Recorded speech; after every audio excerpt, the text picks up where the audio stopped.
I'm good, man. How you guys? Good, thank you.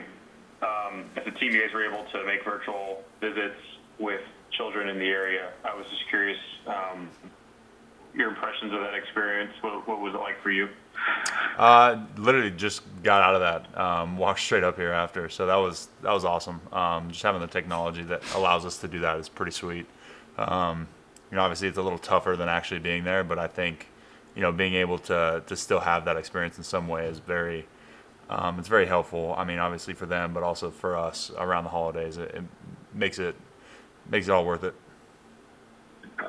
Philanthropic work has kind of transformed this season. There's no doubt about it. What you might do on a Tuesday in the community isn't really possible. How has that been this year? Just kind of with that part of the greater adaptation of what the season has been. Yeah, I mean, it's been obviously a lot harder to do stuff like that. You have to get creative, whether it be through Zoom calls, virtual meetings, I mean, what have you. I mean, we've kind of seen it all at this point. But I mean, we had the chance, my wife and I, to make a couple blankets and ship those down to the hospital, and then talk to a couple kids that received those through Zoom, and that was awesome just to have that opportunity still to make a difference. And it might, as small as it is, I mean, it makes hopefully it makes a world of difference to those kids. So obviously there's unique challenges in a year like this. You just try to do your best to make it all work. Can you elaborate a little bit on that, making the blankets? How did that come about, and how did you guys decide which hospital to send it to, and which one did you send it to? Yeah, Emily actually approached us with the opportunity to do it, and we jumped all over it. My wife made a bunch of those blankets last year. I remember helping her. So we did more of the same this year. You basically just take a couple blankets, cut up some of the sides, tie them together, and just having that little bonding experience, I think, was good for my wife and I. But obviously, sending those off is pretty special. So. How does seeing those kids that you've gone in person in the past, but just and certainly this year was virtual. How does it help put you guys' life and your season in perspective? That maybe it's not all doom and gloom being 4-9 or whatever else, because people have bigger challenges. Absolutely. I mean, experiences like that really. I mean, this season as a whole has kind of given everybody a perspective gain in some aspect, no matter what organization or football team you're with. I think everybody has a chance to step back and go, all right, listen, we're facing, humanitarian issues, and this is this is all on a bigger scale with the whole COVID challenge than just an individual. So I think it forces everybody to step back and take a look at the bigger picture. I think we've had a lot of positives come out of it. With it's been a challenge, but through challenge, I think you grow, and as a society, I think we've grown a lot. Obviously, things aren't always as smooth as you hope you hope that they go, but you do your best to again surmount those challenges and work through them as best you can. And I think everybody comes out on the other side greater in some aspect, in some way.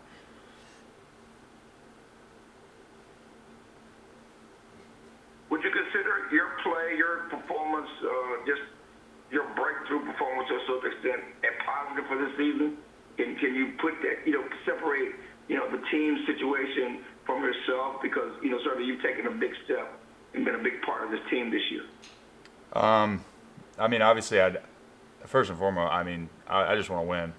If that means I have 2 catches and 5 yards for the whole season, that's great as long as we're winning games. I mean, what matters to me isn't really the stat sheet. It's about me taking the steps that I need to take for my own game and my own development in terms of just being a football player. I think when you give your best to the game gives it back, and that's something that I've always liked about football. Though, some of the work that you put in, you always see some positive returns out of that.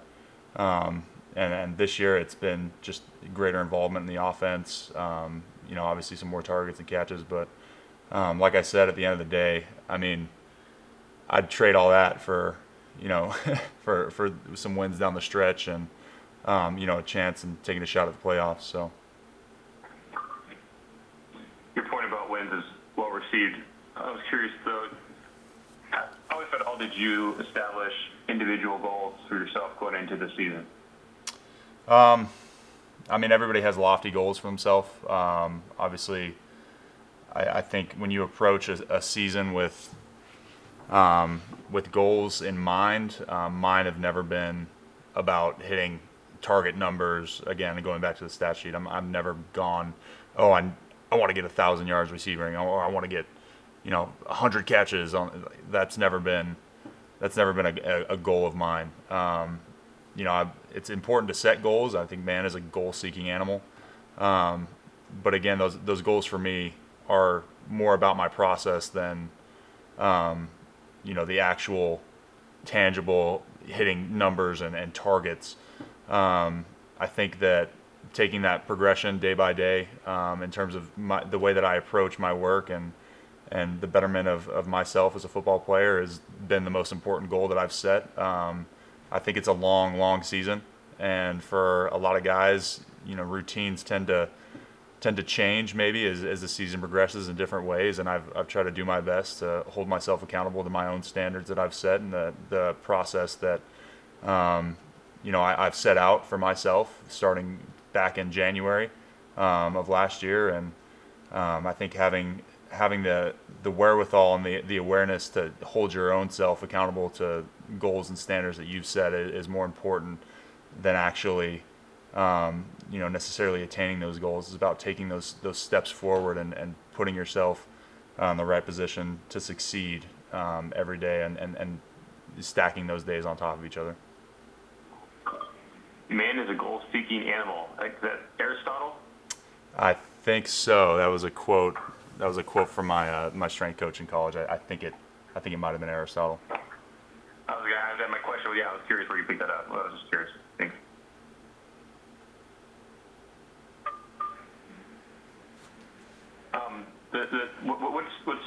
What stands out to you when you study the 49ers defense? Obviously they've had a lot of injuries over the last few weeks, but they're a gap sound, hard penetrating front. A lot like the defense that we've had here the last couple of years. The way that they play gaps and can hit, their responsibilities on the fly is honestly amazing to watch. You just see they're always looking to fit things. You got a great D line. Fred Warren is probably one of the best linebackers in the league right now. And when they're healthy, they're as dangerous as anybody in the league. But yeah, we're looking forward to that challenge. It's a great defense. And so I think, we gotta be on our P's and Q's this week. Just making sure that we can continue to do the things that make us successful offensively. And that starts with running the ball, and then it kind of opens up everything else. Dalton, so much about how you're able to do things as a team is different this year because of COVID, but how would you describe the culture Mike McCarthy's trying to instill to the extent he's been able to? It's definitely a different feel in comparison to the last couple of years. I think it's a little more, I don't know what word to put it to. It just feels like there's a little bit more energy, even with the COVID restrictions and even with the way that the season's progressed. I feel like on a week-to-week basis, everybody's body's feeling pretty good. And honestly, by the time you hit game day, everybody's juiced out of their mind. So it doesn't really matter how the energy is at week. When it comes Sunday, it's time to turn it up. But yeah, I think that we're going in the right direction in terms of the culture that we're trying to establish here. Obviously, we're making strides week to week on a week-to-week basis. But as long as you continue to stack those good days and to stack, progress on top of one another, I think that's something that we can continue to build on as we go finish out this season and obviously into the next off season. How do you like the? I'm sorry, say that one more time. How would you describe McCarthy's demeanor in the morning meetings with the team? He's just like he's just one of the guys. Like, obviously he's your head coach, but he's a guy that you can, go up to and, just mess around with, talk about whatever. He's very approachable. And I think he's got a good demeanor. And having a guy that's probably been out a year, I think he's hungry to kind of get back into that locker room, and you can tell because every day that he steps in there, he's upbeat, he's cracking jokes. He's having a good time. You can tell he's enjoying himself.